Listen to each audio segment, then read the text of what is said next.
Where's Fielder? He's gone to the dogs.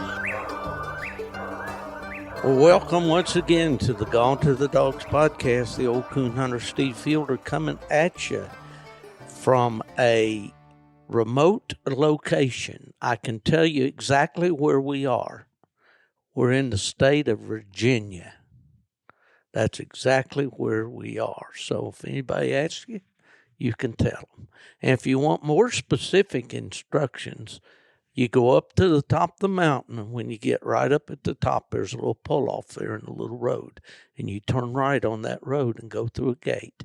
And then you go about a half mile up through the road and turn right again and go up on the ridge. And that's right where we are, in case y'all want to find us or come by and stop by. So, all right, I'm sitting here in a cabin. Man, this thing, I like this cabin. It's comfortable, man. It's one of them fancy yuppie type, made to look like it's 200 years old on the outside and all, what do you call that? I'm sitting here with Keston Jesse.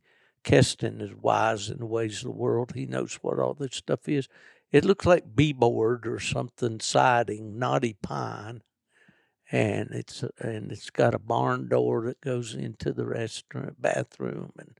But it's a semi-remote deal. It's off the grid, all solar, and kind of gave Miss Ella a start when I sent her a picture, and there was a outhouse out there.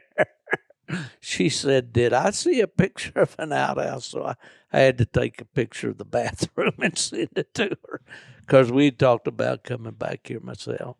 But you ever been up here before, Keston? Yeah, I've been up here several times. I ain't been to this cabin exactly in a long time, but I've been out this trail and stuff. I used to deer hunt on out through there. Yeah. Well, this is probably, a 20-minute drive from your house? Yeah, I'd say 15, 20 minutes. We got a little outside interference today. These jet jockeys are whizzing across these mountaintops, and every once in a while we'll hear these fighter planes going by. But keeping us safe, right? Yep. You know where they're out of? I wouldn't know either for sure. I'd say maybe down to Seymour Johnson, maybe in North Carolina, or maybe on the coast of Virginia, you think? Or I don't know where they come from. I know they come through here about twice a week, though. Yeah. You hear them. My kids love them. They hear them, and they come running out the door. They want to look, but the jets are gone before you ever hear them. Right. So they always miss them. Yeah. Well, it's good to be back in the high country. I was born and raised in West Virginia in the mountains. I love the mountains. And every fall, the mountains start calling me back up here. And on this trip, I left Florida, sunny Florida, on when did I leave? I left on a Friday, I believe. Friday the 13th, Yeah. I remember. Yeah, it was. you left on a Friday. Yeah, and I drove up to my brother's and spent a couple nights with Brother Randy, and he is with me here, but he's been more industrious than we are today. He's hiking today. There's a peak up here that everybody likes to go and see the view, and it's about a 2-mile hike. So we decided we'd stay here and podcast. So He's going to see how far he can make it. Yeah, he didn't guarantee he was going to go all the way. No. Said he might go all the way, might go 1,000 yards and come back. That's right. Who knows? Well, I tell you what, I am just totally kicked back, enjoying it. We started the Virginia raccoon season, came in on Sunday, which would have been, the 15th? Mm-hmm. Yeah, the 15th. 15th of October. And as any red-blooded coon hunter would do, we opened it up on open night, didn't we? Yeah. Yeah, we had a good hunt. We had, of course, Keston's Clyde dog, 2-year-old Walker dog out of Cooney Valley Pack, and Randy Smith's Lone Pine Fran female. And old Clyde has really made the grade. He's Started out as a puppy that I hauled back from Pennsylvania for Keston, and Keston started in on him. And, Randy has been really impressed. That's my brother, Randy. Really impressed with Clyde, and he was telling me some things that you had shared with him the other night when we were hunting Keston. But when you got that, I think it's an interesting story. Just talk about when you got that puppy and what you did with him and how he acted. And I will qualify all this to say this is an extremely intelligent Walker Hound. He really is. I mean, he's a cut above smart. And I don't know, the genetics has to contribute to that for sure, but the way he's raised and trained does too. I went up to Randy's, picked him up, brought him back to you. How old was he? I believe he was 3.5 months old, something like that. He was little. And I believe a lot of the smarts is just how he's raised. He stayed in the house till he's pretty close to a year old. He's always been around the kids in the house. He's house trained. They've taught him all kinds of stuff. He'll shake, sit, roll over. He'll do about anything you ask him. And for those of you who think that might ruin your dog from hunting, trust me, this dog will go hunting. Yeah. Won't he? Yeah, he'll definitely go. We hunted, what was it, last night? No, it was the night before. We didn't go last night because of the rain. And we looked at 3 coons in 2 hours, and we didn't get in no hurry going to the trees, so that's pretty good. Yeah, for the mountains. Mm-hmm. Ask anybody that hunts the mountains if they can go out and tree 3 coons and be back to the cabin by midnight. Yeah. They've had a good hunt. Yeah, for sure. So Randy was telling me about him being housebroken and all. He'll go to the door and let you know when he. Yeah, it'd be 1 o'clock in the morning, and if he's in the house and needs to go to the bathroom, he'll go in there and he'll sit down at the door and he'll tree the doorknob. He'll get everybody in the house up if he needs to go to the bathroom. Yeah. And he liked to sleep where? In my old girl's room. Yeah. Underneath the bed. Yeah.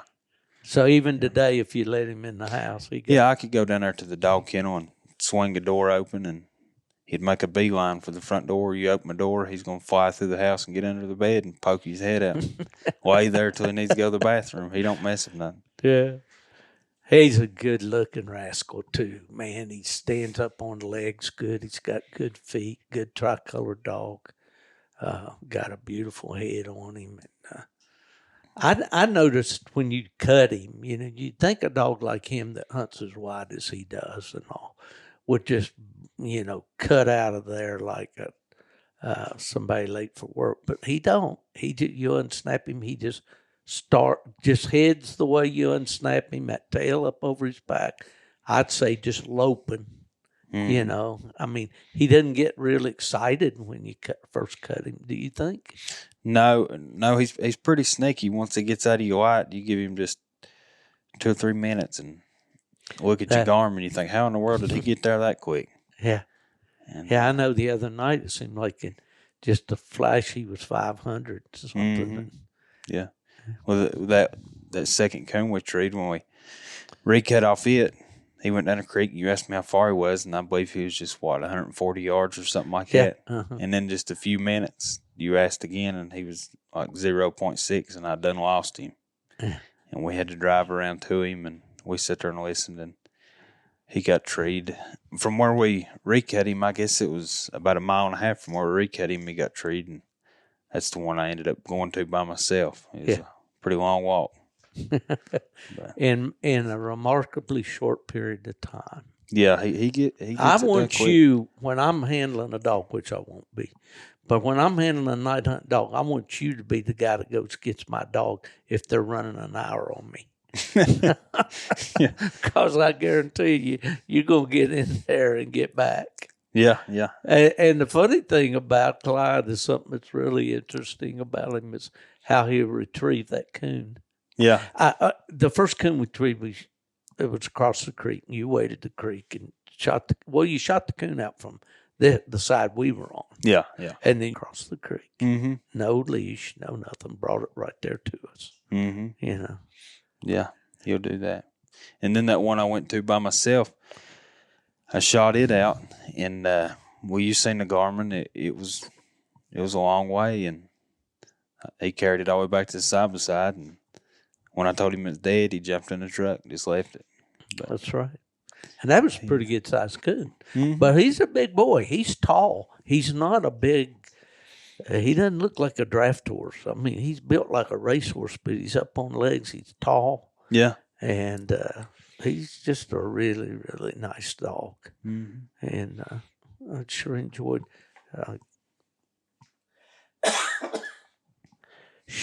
getting out there with him on Sunday night. And then last night we decided we were going to cook supper here at the the cabin. And so you brought us some fresh pork chops. Somebody in your family butchered some hogs or something. Mm-hmm. Yeah. Brought that fresh pork chops and some sausage, and I put the little doctrination on them. A simple recipe for those you out there. This won't cost you anything. I'll pass it along to you.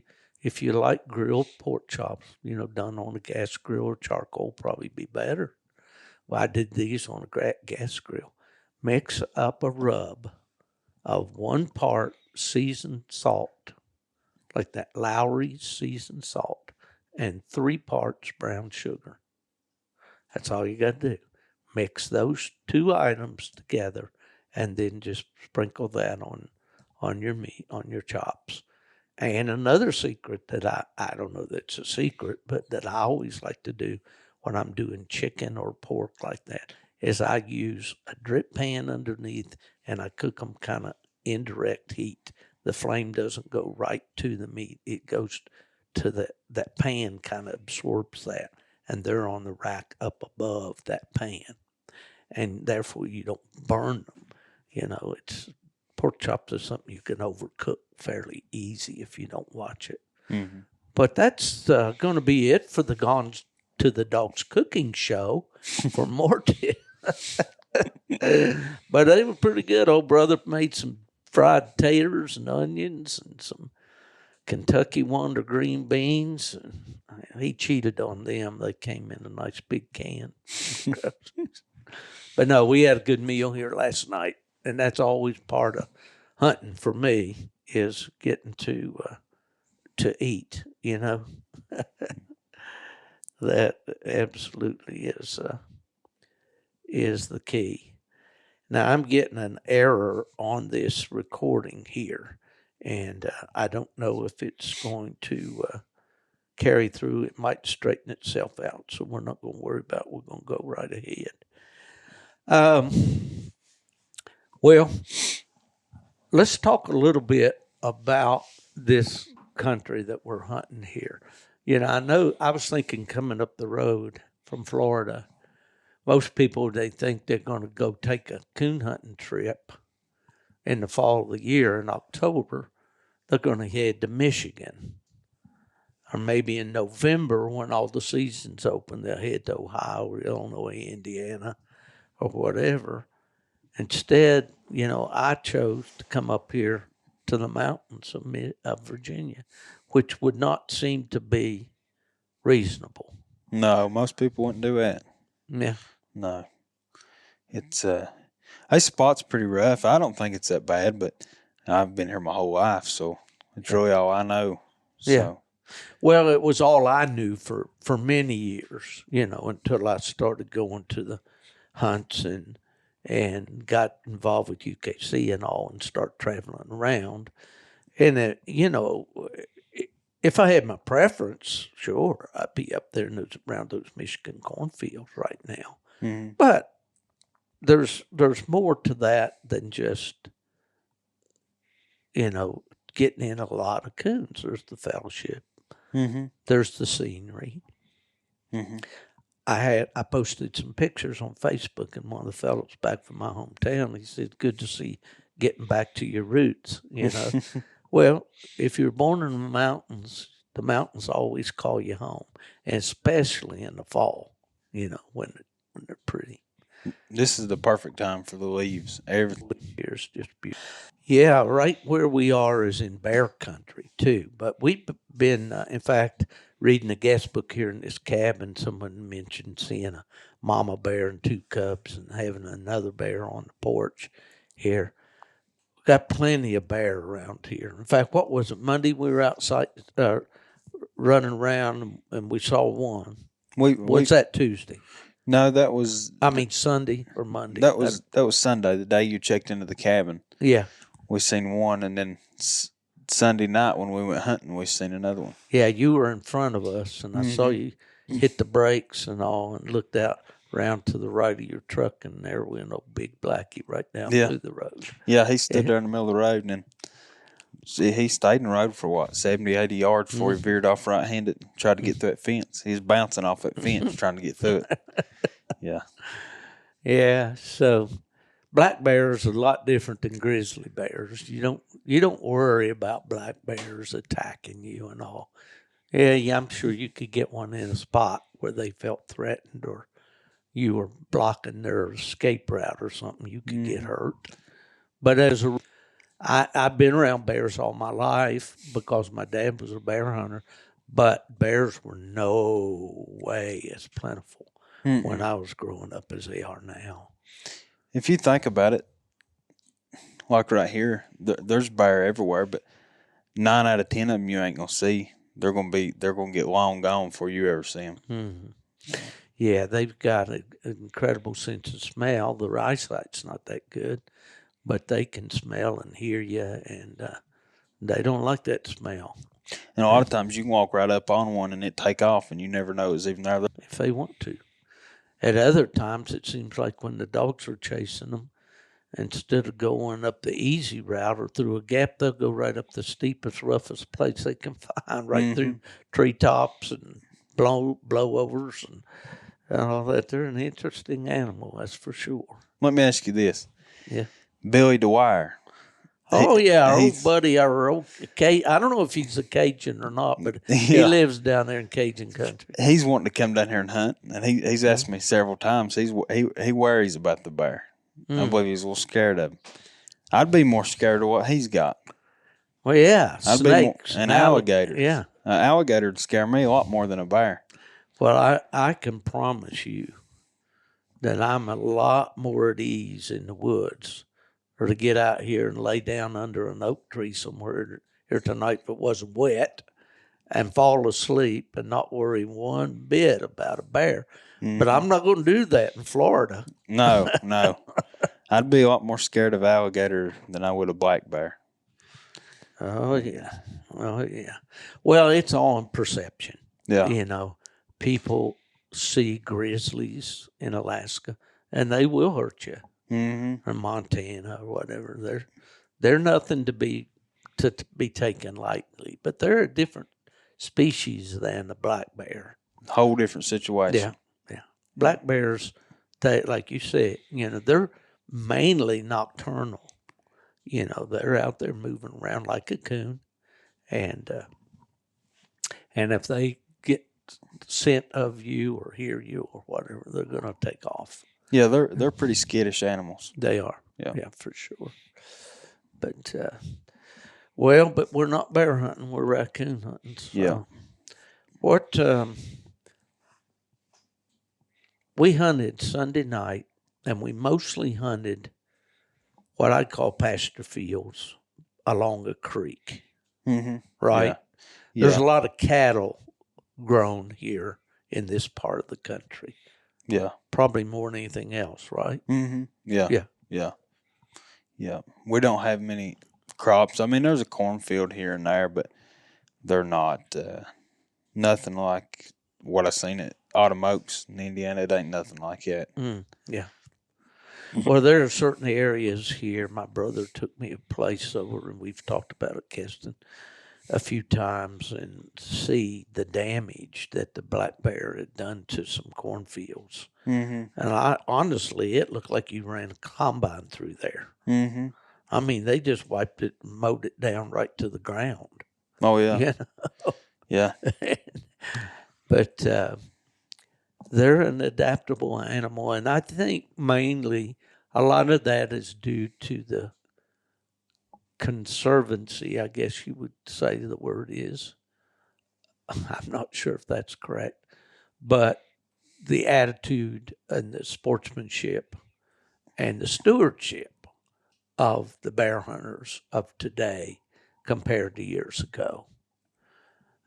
Here in these mountains at one time, probably turn of the century, this place was full of old homesteads. You showed me Sunday night an old stone chimney Yeah. that had been a homestead, Yeah. at one time. And my dad mentioned this to me when I was a kid. He said, Steve, these mountains were full of people at one time. Now, it's not, people, kids grew up, moved away to the city to work in the factories and all that. We used to laugh writing and Route 21 to Cleveland. that was a West Virginia kid's education. But no, and those settlers back there, and then they killed the game.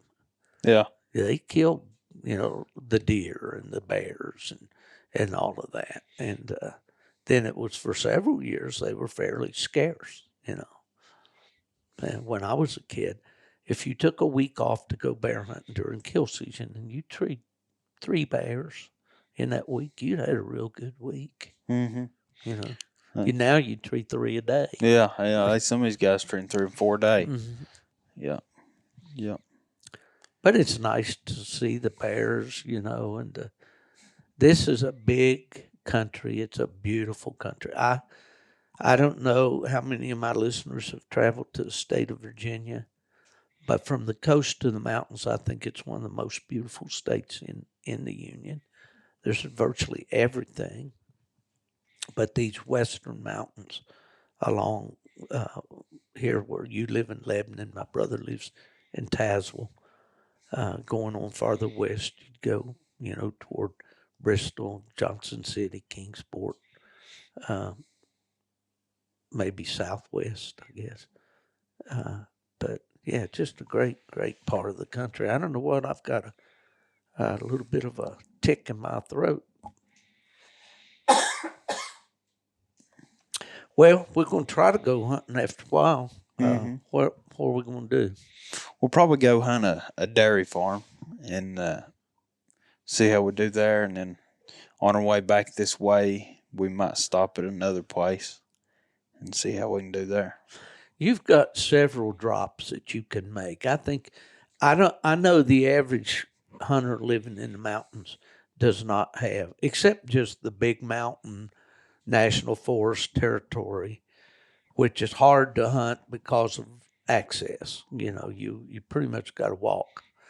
Here, you've got access to a lot of different properties. Most of it's private land that you hunt on, I think, isn't it? Yeah, I don't do no. I will do some public land deer hunting, but as far as coon hunting, it's pretty rough. The public land is, so I stick to private land. Yeah. Well, I don't think there's any shortage of coons, anymore, and I think that's probably just about everywhere. We were at breakfast this morning, Randy and I, in a really good restaurant there. I had a piece of country ham as big as a dinner plate this morning. I hope Ella's not listening to this. Had country ham, 2 eggs, really good eggs. I don't know where they get their eggs, but they taste farm fresh. Had grits, for those of you in the north. That's ground cornmeal. And as the guy said that came down south, and the waitress asked him, "You want grits with your eggs?" And he said, "Yeah, I'll try one." Because I had country ham and I had biscuits and gravy. You'll be full the rest of the day. Oh man, I don't know. We got provisions here to cook supper here in a little while or after a while, but yeah, man. Country ham, it's different than city ham. City ham is usually sugar cured. Country ham is salt cured. Mm-hmm.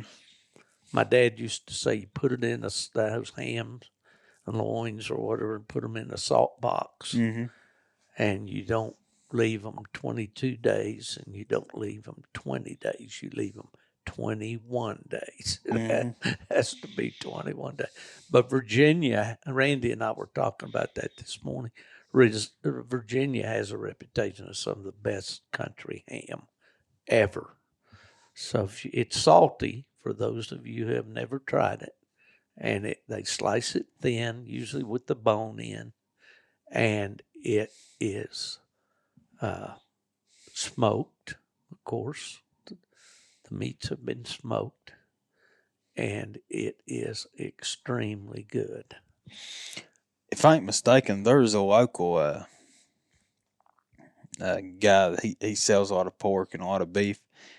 In that restaurant you ate at, I'm pretty sure that's where they get their it's locally grown. It was absolutely the best country ham I've ever eaten, and I've been eating it since I was a little kid because my grandmother had a smokehouse, and they smoked their hams and bacon and sausage. And I love hickory smoked country sausage. That's another one of my weaknesses. I don't talk about those things when I go to the cardiologist. Yeah, I'd say you better not. Oh, man. But that's living. This is why I enjoy so much getting out, visiting with you, Keston. And when I leave here in a couple of days, I'm headed to Pennsylvania, and I'll be up there hunting with Randy Smith. And who knows where from there. But it's just, life's good for me, right? Hunt with some of my friends. And that Florida hunting is so aggravating, although it is getting into the better time of the year down there to hunt. Mm-hmm. And but when you coming down to Florida and hunt with me? Whenever is there a time of year where there ain't no snakes? That'll be the time of year I'm there. If there's a time of year for it. The winter time, yeah, we don't worry about snakes in the winter time. No snakes, no alligators. That's the things I can't. No snakes and no alligators. That's the. I'm going to say something off the wall here right now. Something just came to me. Our buddies down here in South Carolina have been talking about wanting to come up and hunt with you, Daniel and Ryan and Dustin, the Coon Hunting Confidential boys. And I saw a post on there that Daniel made. It's kind of acting like he was wanting to quit, that he was kind of podcasting, And then, of course, a lot of people were encouraging him not to. Have you talked to them lately? No, I ain't talked to them since Autumn Oaks. I've invited them up several times. They talk like they'd enjoy coming up. We ought to all get together and spend a week up here hunting. Yeah, it'd be fun. And like you mentioned, Billy Dwyer wanting to come up from Louisiana. But, I couldn't within a clear conscience tell people to drive a long way to come to this part of the country to coon hunt if you're wanting to tree a lot of coons in a short period of time and have real easy hunting. Yeah, that's not here, is it? No, it's not. And if you gotta have a dog that when you unsnap him, he ain't coming back till he gets treed. I mean, you might turn loose and get lucky and get struck within 200 yards and treed pretty quick, but 9 times out of 10 they get pretty deep before they get treed. The coons here are in pockets.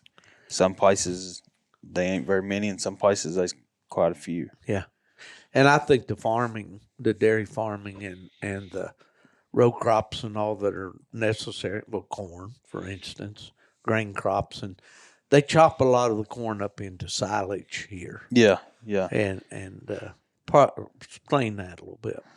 They chop it up into silage to feed cows, but there's not a whole lot of corn here. I mean, I got one place I can hunt that grows corn, and that's about it. But as far as coon numbers go, a good night, if you got a good dog, a good night, if you want to hunt from dark to daylight, you might tree 6 or 7. Mm-hmm. Is a really good night. Well, I'd say because you usually don't get out until after your kids are in bed, and then you're out there maybe 11 o'clock or something like that. You've treed 2 or 3 coons just about every time I talk to you. So if you went ahead and hunted the rest of the night, I'd say that'd probably be about right. I could tree 6 or 7 a night.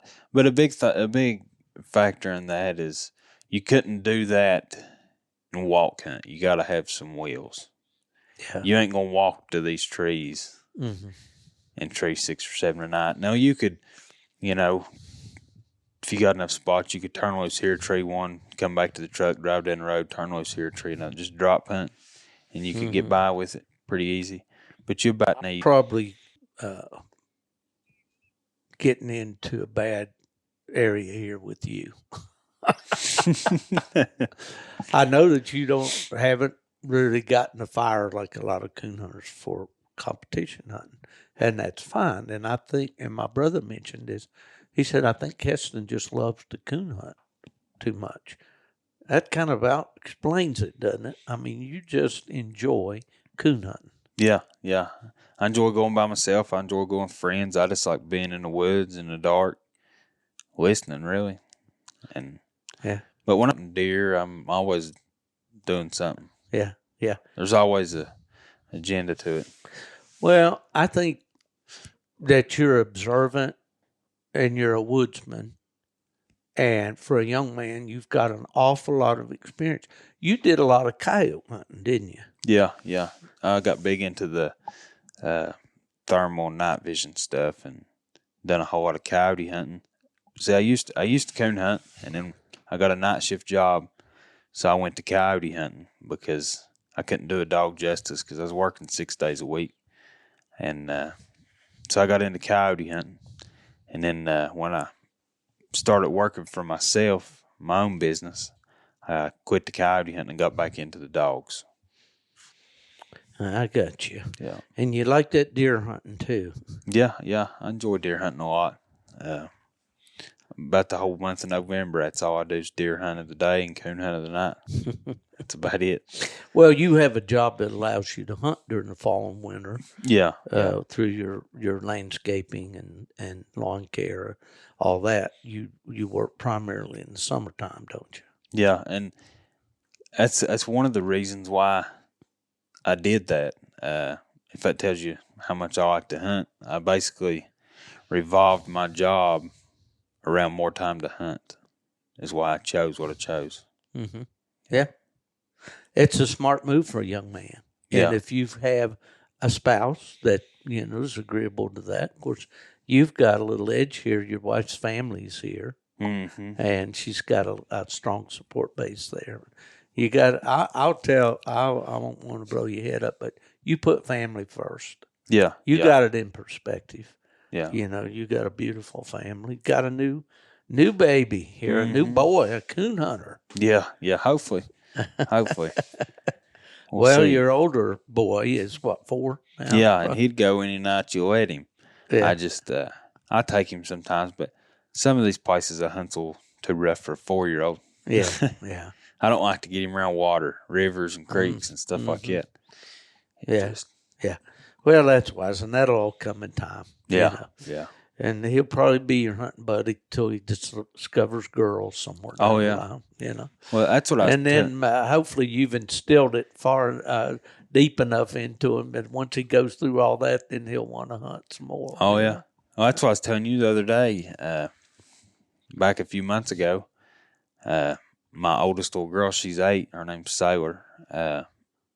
She wanted to go, and we went, and we cut Clyde loose at the bottom of this big mountain, and he got 0.8. He was about 150, 200 yards from the main top of that mountain. And it's the mountain we're sitting on right now, so you know sort of how rough it is. And she made it all the way to that tree with me, 8 years old, and climbed that whole mountain. Yeah. She's going to be tough like Daddy. Yeah. Let's brag on her a little bit. She does really good in school, doesn't she? Yeah, she's straight A's, loves to read, loves to draw, loves to write. She's pretty smart. Yeah, she is. That's great. Nothing like kids, like our family. You have perfect setup, 2 boys and 2 girls now. Yeah, 2 boys, That's- 2 girls. That's great. Well, you think we're going to have a chance to turn old Clyde loose after a while? We'll turn him loose just as many times as you want to turn him loose. Nubbin Moore knew that I was taking this trip, and he texted me the other night, and he said, "How many coons did you tree?" And I said, "Well, Nubbin, I'm still at my brother's, and it's raining. We're going to start Sunday night." And he said, "Well," he said, "what you need to do is hunt till daylight and then tree one after daylight." He said. we could do it. And I asked him, I said, "You mean like we do at the White River every year?" He said, "Yeah, back at the lodge at 10 o'clock. Yeah. We can see how many we can tree in a full night. Well, I want to crack the jar on a little something here. It has nothing to do with us or what we're doing right now, except it does have to do with the White River, and I believe your plans are to go with us this year out there. Yeah. I'm glad to see that because I want you to experience that.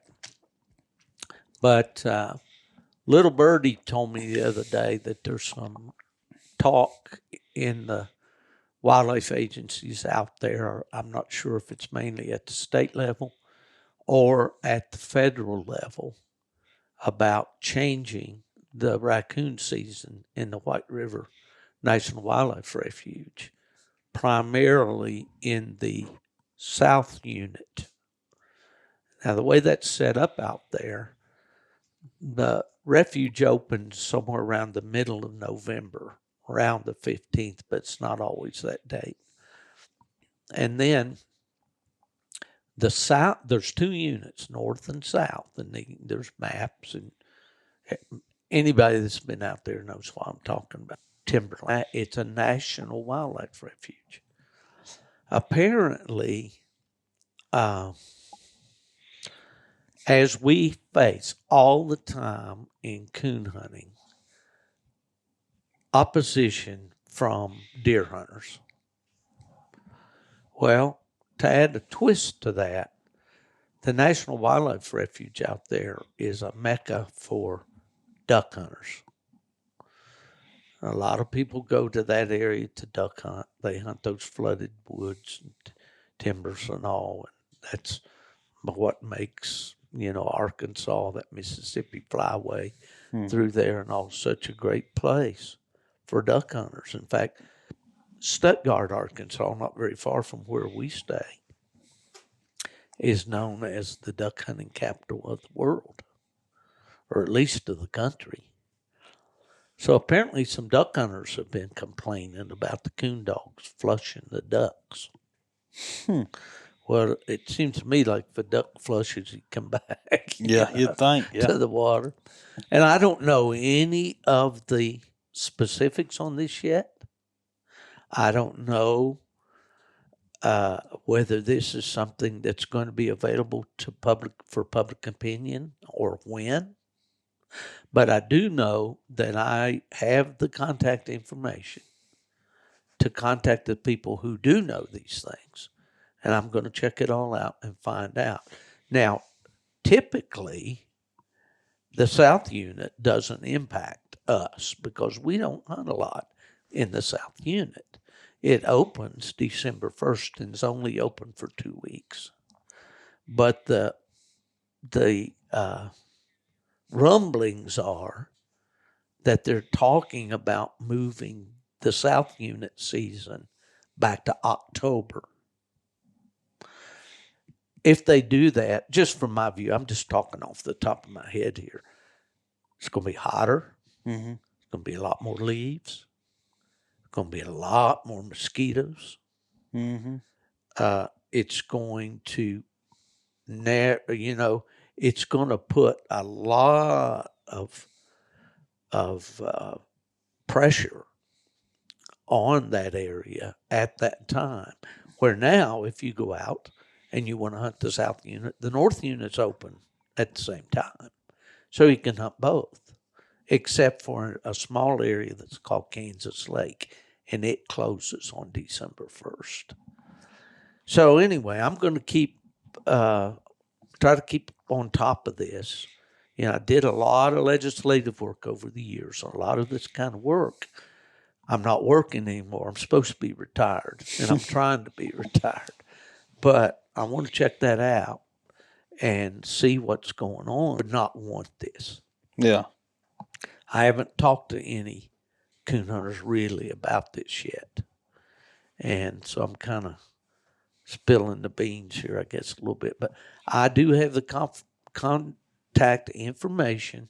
There's a new director for that refuge there. And that's the guy, that we're going to need to get his ear. Yeah. And let him know,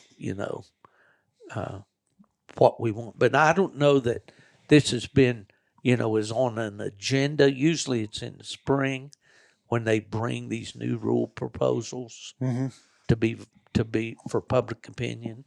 So anyway, I thought since we were talking about White River and going to White River, I'd mention that, on this podcast. So the coon hunters that like to go to White River, that's a federal refuge.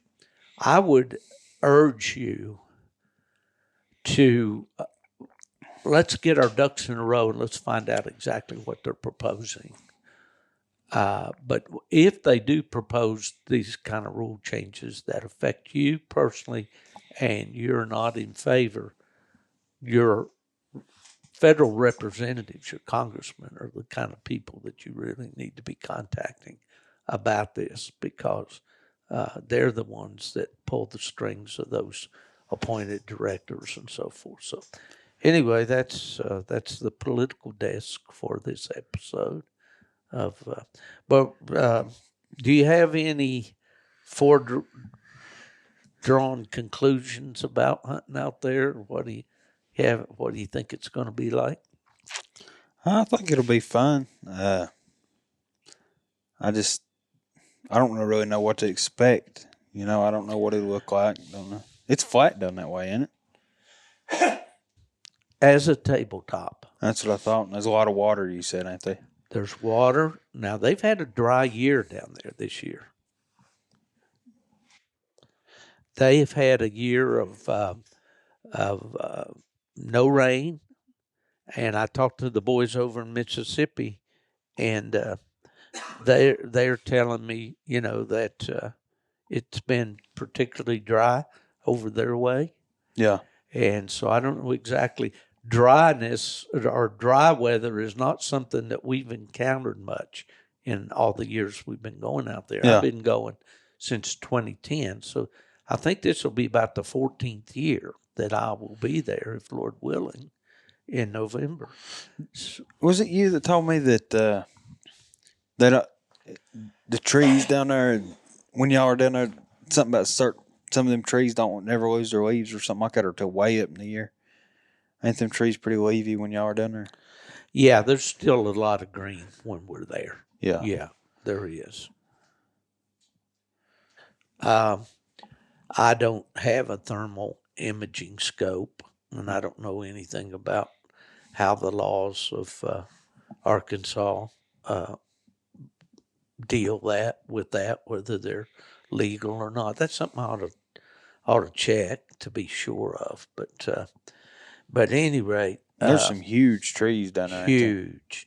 The draw to Arkansas for me has always been that big virgin timber.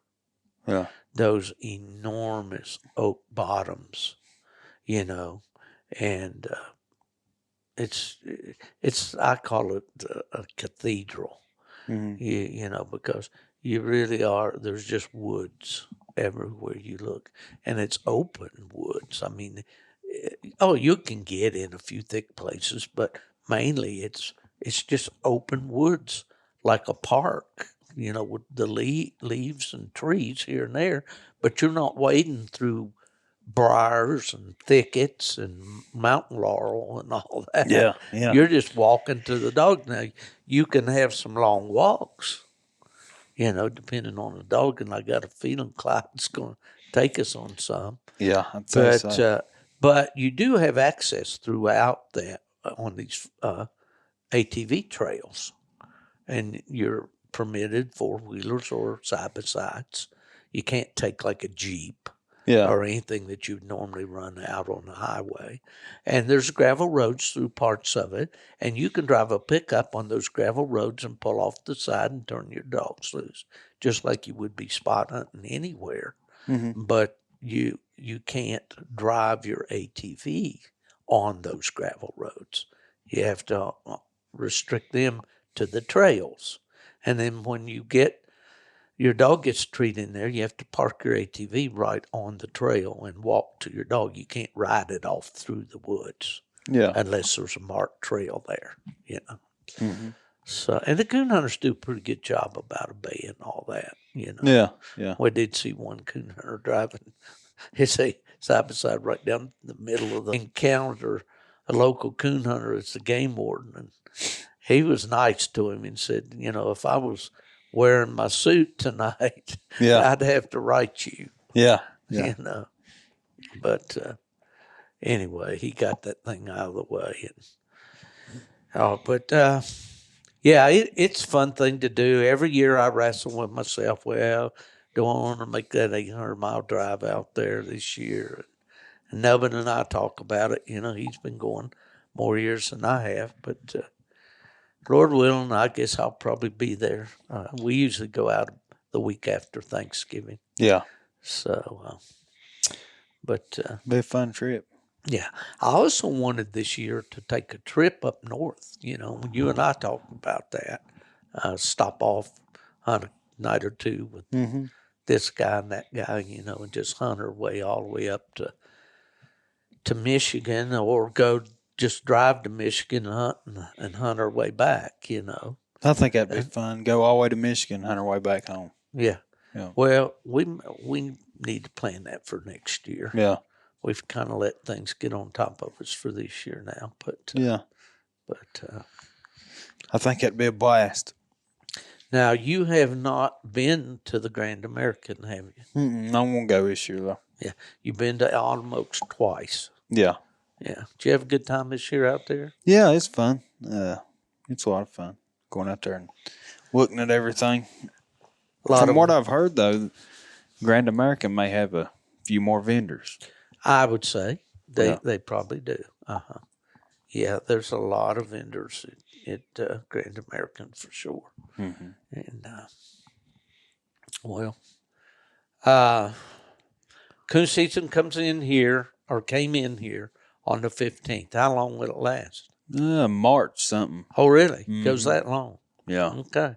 But like anywhere in these mountains, you're going to get cold weather, and there'll be a few nights you can't hunt. Yeah, but you don't get a whole lot of snow here, do you?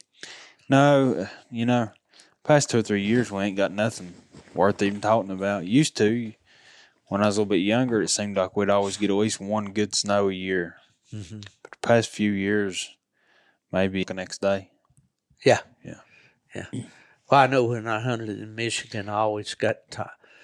We hunt. October's beautiful, and you really love hunting October. It comes in first of the month there.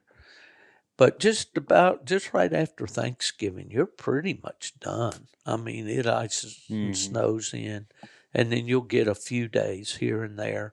You'll get a night. They usually have what they call a January thaw, where it'll warm up some in January. You can get out. So Michigan was always a strange deal. Great coon hunting, but a relatively short season, because with the weather, and then on the 15th of April, they kick in what they call quiet time to protect the nesting birds and the young of the year and all that, and you can't run for 3 months. So it shuts you down from April to mid-July. And then, so, basically you got a 6-month season up there. So, well, it's not all season, but My cat here. Then you had off season. yeah. I can't remember how it ran though. Well, I know in Kentucky, and some of the listeners from Kentucky, I know Jerry Barker could probably tell me this. They used to have what they called a shakeout season. That you could treat the coon and shake them out, let the dogs run them and all, but you couldn't carry a gun. And then some states, and I believe Tennessee was it, that you couldn't use a coon squaller. The coon squaller was illegal.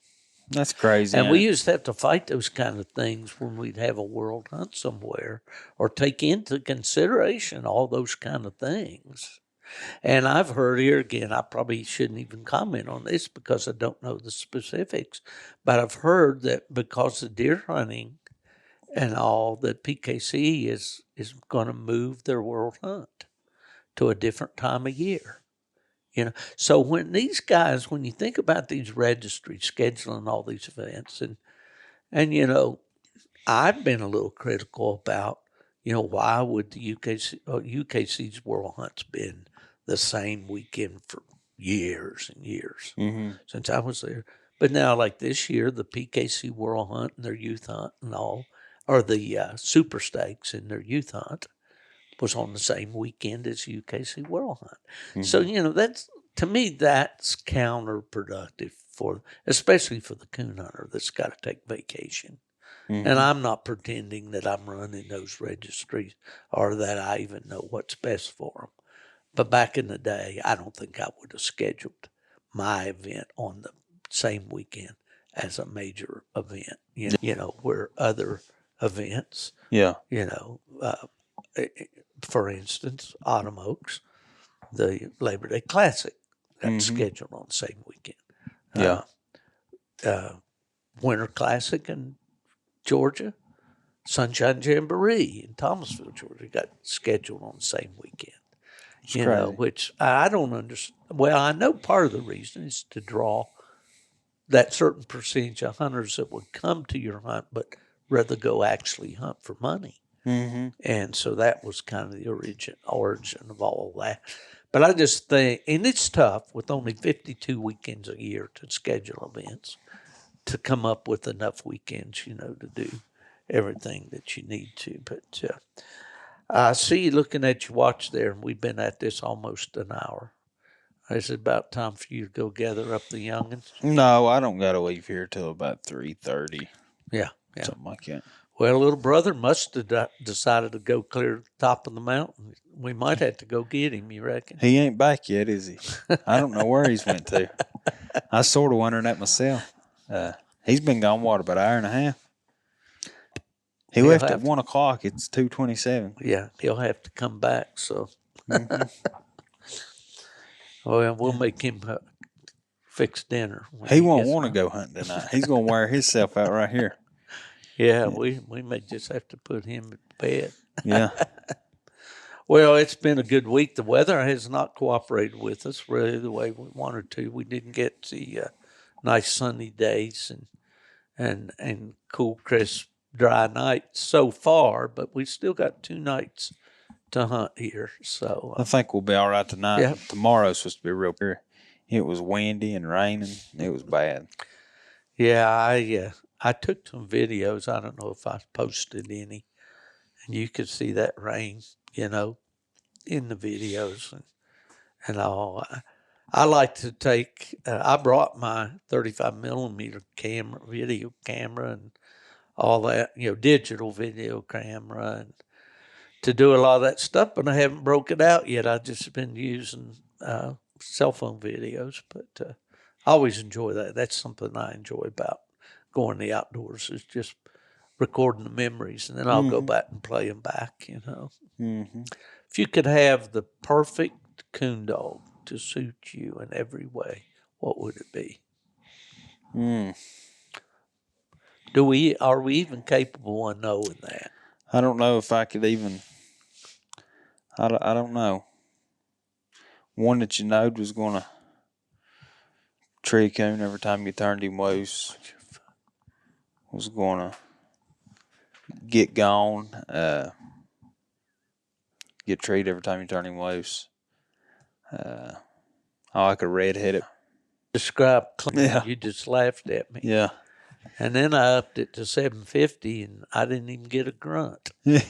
I don't believe I could let him go that cheap, but I don't know. I guess that's about all you could ask for in a dog is know every time you unsnap him, he ain't got but one thing on his mind, that's treeing a coon. So I guess that's what I'd want. Yep. I believe that's what you got, in case you didn't notice. Well, I can't do a podcast here without thanking my friends Buddy Woodbury and Jason Doobie out at W Hunting Supply. Those guys do such a great job. I don't talk about them enough. There are two areas there that really impress me with that company. Number one is they do support so many different hunting organizations. There's an arrangement there, and I need to find out more about it so I can tell you, listeners, that if you'll identify the organization that you want to support, when you buy products for them and support them, they contribute to that organization. And people don't realize, he's on top of any of those situations involving hunting with hounds, especially out in the West where they are. But, just because they're out in Washington State, that mail runs quick. Yeah. You order something from W Supply, doesn't matter where you are, you're going to have it right away, as quick as if they were down the street. Yeah. And they do a great, great job. And the other thing is on their customer service. I mean, you can call up, talk to Jason. He'll walk you through your situations with your Garmin's or your tracking, recovery collars and all that kind of stuff. And they keep, on the cutting edge of all the latest things, the latest developments, latest in antennas, all this stuff, Mm-hmm. I mean, they really are customer oriented. So I'm proud to be able to tell my listeners, if you need anything in the realm of hunting with hounds, whether it's apparel for yourself, whether it's supplies for your dogs, you want books to read, especially electronics, collars, leashes, all that stuff. WSupply.com. All right, Keston and Jesse, we are nearing 1 hour of this, and I think people have probably had enough of us for one day. I'd say so. That's enough for me anyway. I know. I've been seeing you over there shuffling around. We're sitting here in the cabin looking at the wood stove. The leaves out the window have all changed to beautiful colors. It's a nice crisp bite to the air. The wind has laid down, as we say in the mountains, and it looks like a great night for coon hunting. Let's go get after them. What do you say? I'm ready when you are. All right, if somebody asks where's Keston Jesse or Steve Fielder, tell them, well, that's easy. They're in the mountains. They've gone to the dogs.